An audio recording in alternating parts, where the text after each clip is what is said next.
Today we are going to talk about similar polygons. So we've talked a lot about congruent shapes, right? Congruent triangles, congruent polygons. If polygons are similar, what ends up actually happening is they're the same general shape, but not necessarily the exact same size. And we have certain properties that are going to apply because of that. Jonathan and Nick, did I see that you guys just joined? That's okay. We're just getting started on 7.3. All right, so a couple things that happen with similar polygons. First, we got our definition. Two polygons are similar if their vertices can be paired so that, first of all, corresponding angles need to be congruent. So just because they're not necessarily the same size, because they're the same shape, those angle measures are preserved no matter how big or small a shape is. Think about like a square, right? For a square, aren't the angles always 90 degrees? No matter if you have a teeny, teeny, tiny square or a giant square, the angles are always 90 degrees. So the size of the shape itself isn't necessarily going to make the angles bigger or smaller. And then the other thing that happens with similar polygons is that the corresponding sides are in proportion, or you can say they are proportional. That means their lengths are going to have the same ratio. So if you pick out a set of corresponding sides, or a set of, you can almost think of them as matching sides, they're in the same position, they should all have the same ratio throughout the entire shape. This ratio is called a scale factor. So the scale factor is the ratio of lengths of two corresponding sides of similar polygons. So if you pick out any two corresponding sides of similar polygons and you write it as a ratio, always make sure you reduce your ratio. That is called the scale factor. So we're going to take a look at a kind of an example and just see everything that we know about this shape. And this is the same diagram that's featured on page 249 in your book. So if we take a look at these two polygons, we have polygon PQRST and polygon VWXYZ. Just like we have a symbol for two shapes being congruent, we also have a symbol for them being congruent. We have a symbol for them being similar, and it's just like a squiggle. It's like the squiggle that's on top of your congruent sign. So if I wanted to tell you that these two polygons were congruent, how you would write that is that polygon, and you can abbreviate that if you want, polygon PQ, let me zoom in a little bit here.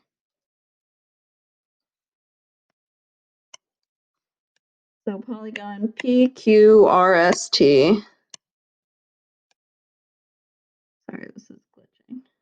I think you can figure out that that's a Q. PQRST is similar to, so it's like the squiggle on top of the congruent sign, polygon VWXYZ.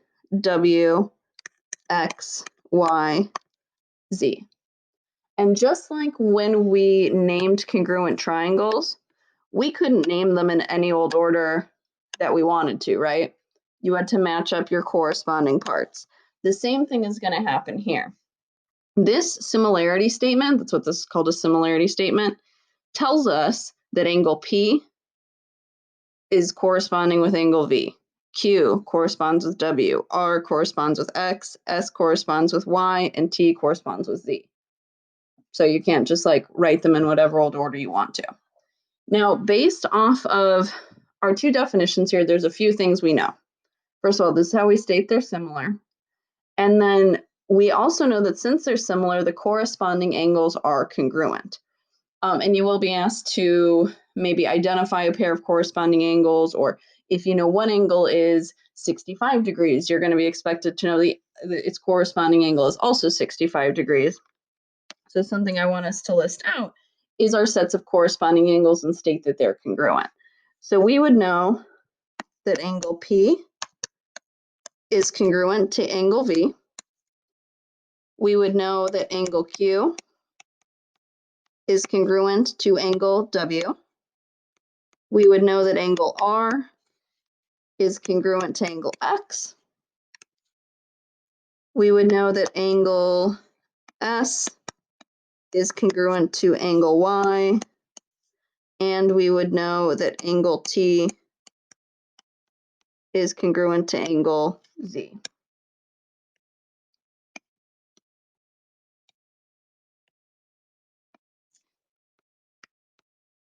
Okay, so those are all our sets of corresponding angles.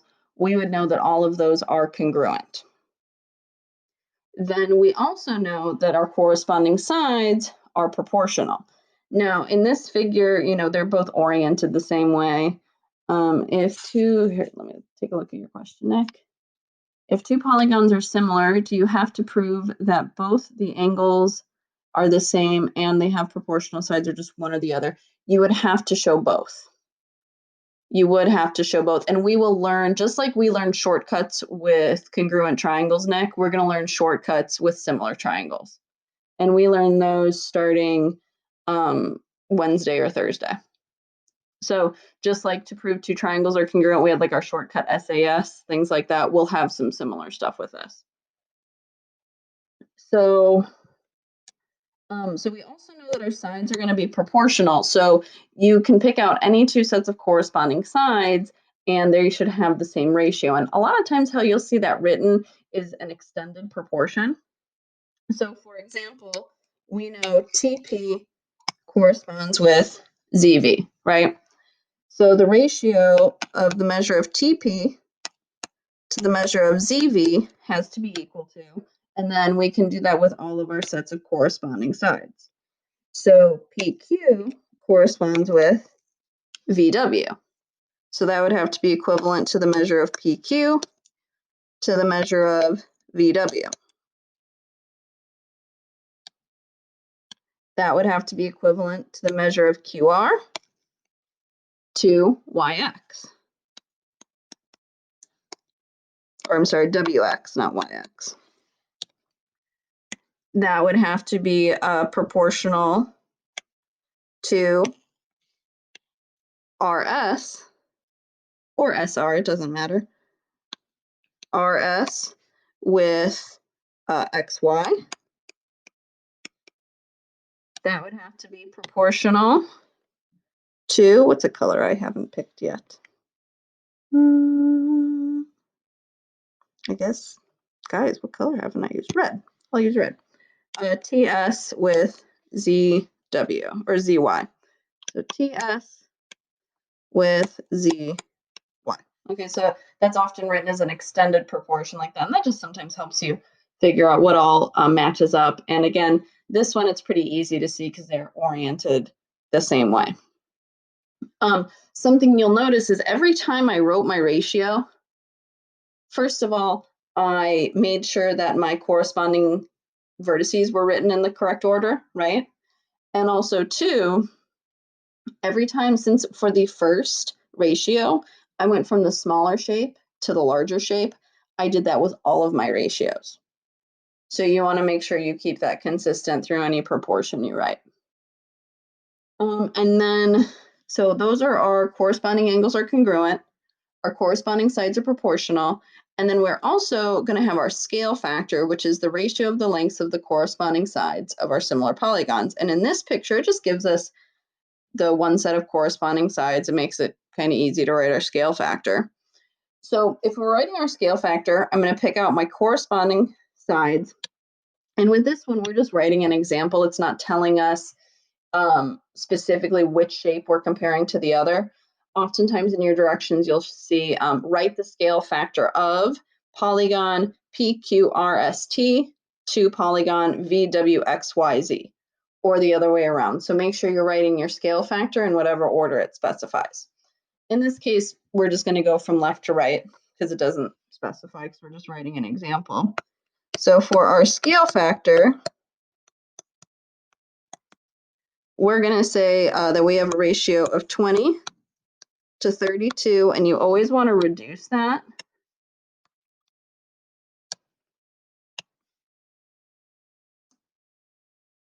Sorry.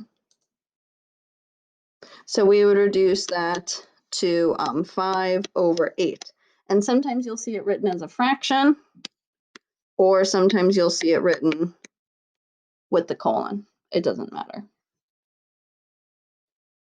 Any questions on that stuff? Okay. So really, we just have some examples. I just have some applications for us. So in your homework, you're going to be asked to find some angle measurements, set up some proportions, find some missing side lengths. So I just kind of threw this all into one problem here. We're being told that quadrilateral JUDY is similar to quadrilateral J prime, U prime, D prime, Y prime. This is sometimes how they write a shape that's transformed. So like transformations or like enlargements, reductions, reflections, things like that.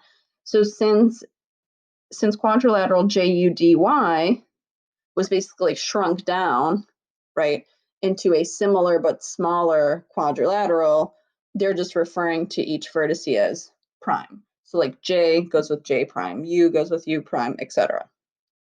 And that's what that little like apostrophe is called, or that little dash, it's called prime.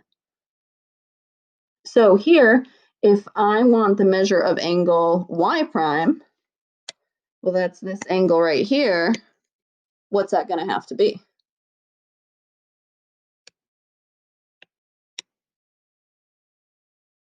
What do we think? 70 degrees, right? Because corresponding angle measures are going to be congruent. So if Y is 70 degrees, the measure of Y prime is also 70 degrees. And then the measure of angle D would therefore have to be what? Somebody else. Braden.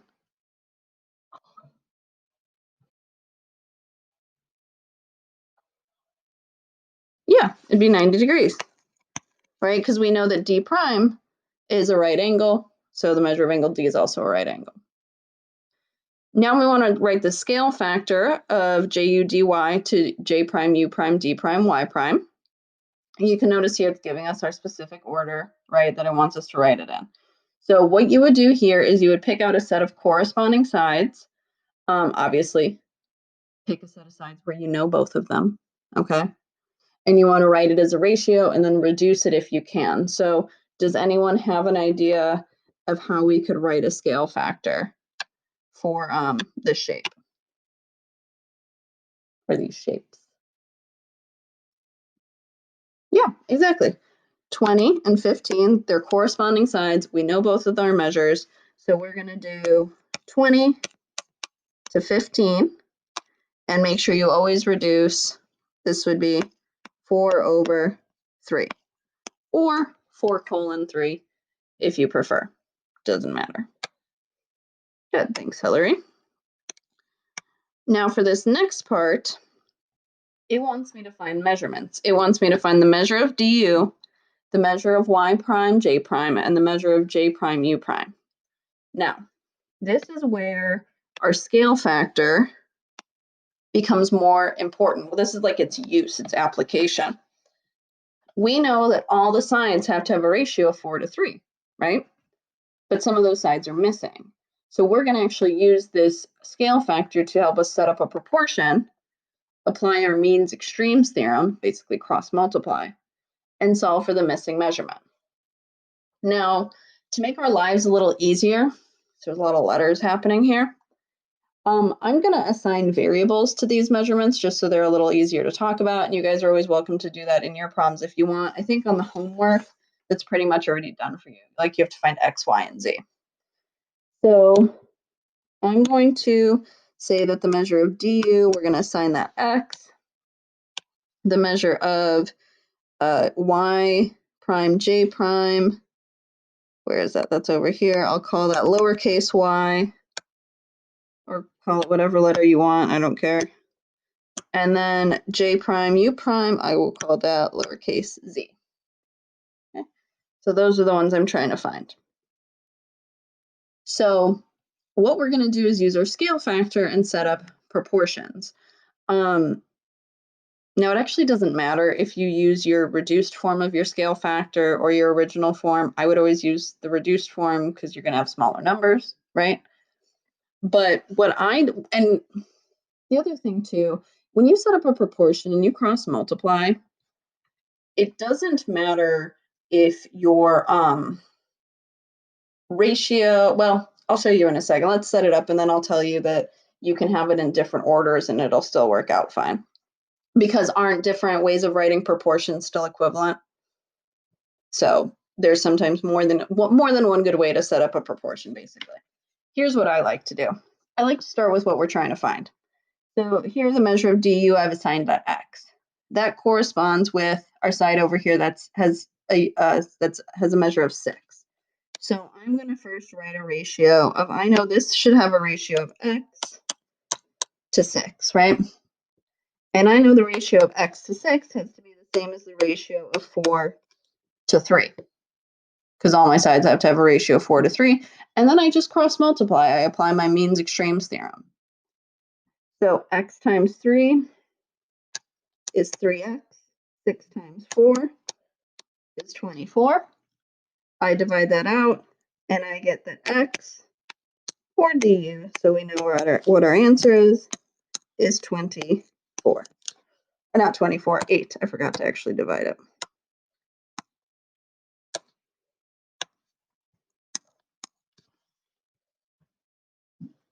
Does that make sense?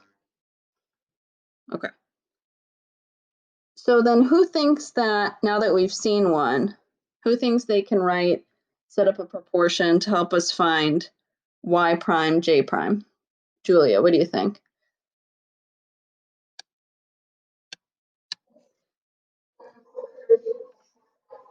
Sure. 4/3 equals 28 over y. And I'm actually glad you did it in a different order. She didn't, I would like, if I set this up again, I like to start with what I don't know. I probably would have done 28 to y equals 4 to 3, right? But it doesn't matter which order you write this in. You're still cross multiplying. The other thing is too, and what Julia noticed here is that your scale factor, and this is just an easy like little mistake you can make. Your scale factor is written as the big shape to the small shape, right? That's your comparison. So here, when you write your y to 28, you have to make sure you go in that same order, right? Big shape to small shape. You don't necessarily want to use your variable first. So if your scale factor is large shape to small shape, you want to make sure the ratio you set that equal to is also large shape to small shape, or vice versa. Good, so we'll have 4y equals 84. Divide that out, and we should get that y prime, j prime is 21. Good. Somebody else, help me set up a proportion to find j prime, u prime.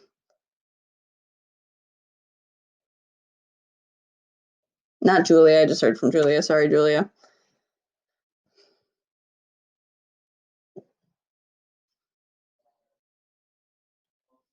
Sorry, Sydney. All right.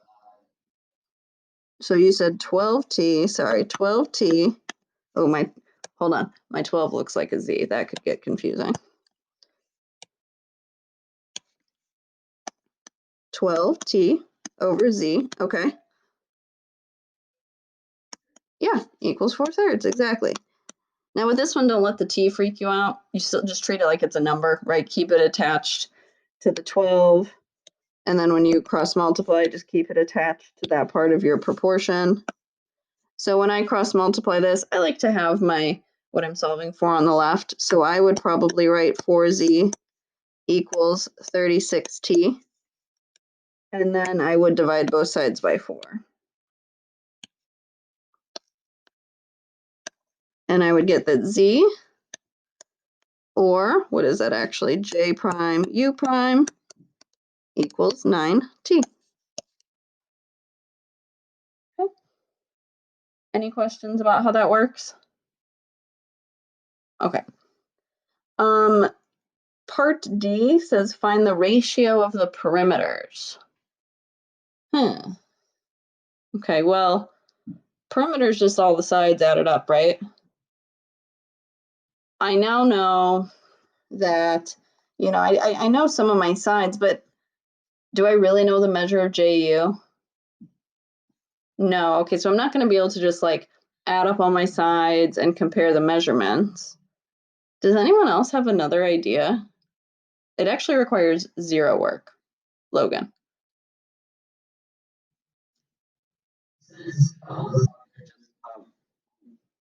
That's okay. I can hear you.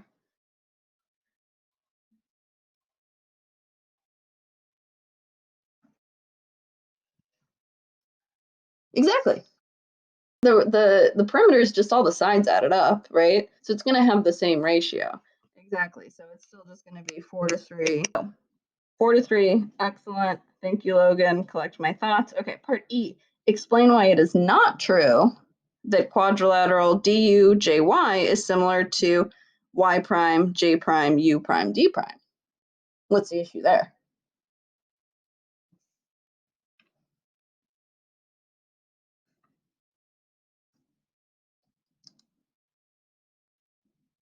Any ideas, Julia?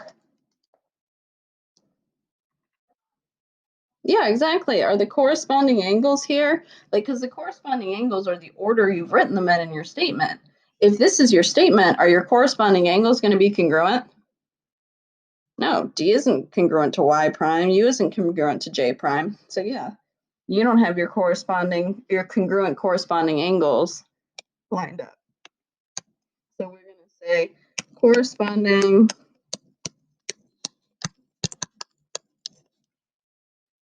angles are not congruent.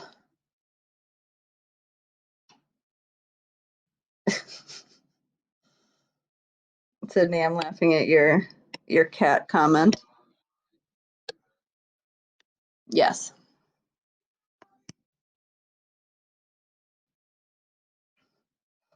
Intermission, cat show and tell.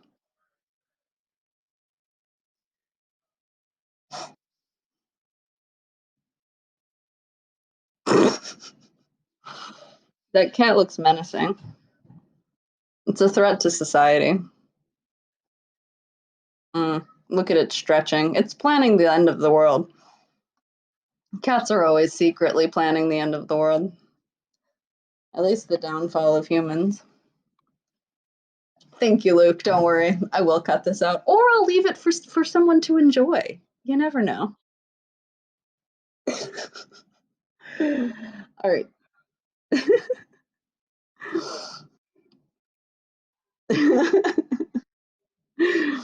I'm gonna have to cut out the part of my dogs barking and me like jumping like a lunatic. Anyway, last thing. Yes or no? If the corresponding angles of two polygons are congruent, must the polygons be similar? So if all you know is their corresponding angles are congruent, is that enough to say they're similar? No, this would be a no. No. If the corresponding sides of two polygons are in proportion, must they be similar? Not enough, right? You also have to have the angles. So those are both no because you have to have both. Two polygons are similar. Do they have to be congruent? Sydney says no. I agree. It is a no. Now, two polygons are congruent. Would those have to be similar? Yes, because they're all going to have a 1-to-1 ratio, right? If you compare all their sides and reduce them down, they're going to all have a 1-to-1 ratio. Are all regular pentagons similar? If you have a regular pentagon, remember regular shapes means that all their angles are congruent, all their sides are congruent. So think like a square. Would all squares be similar? All squares would be similar, right? Because all their angles are going to be 90 degrees. Doesn't matter how big or small they are. So it's the same idea with like regular pentagons or regular octagons or an equilateral equiangular triangle, right? Because all the angles are already congruent and all the sides are also congruent as you increase and decrease your size, everything's going to have the same proportion. So, yes.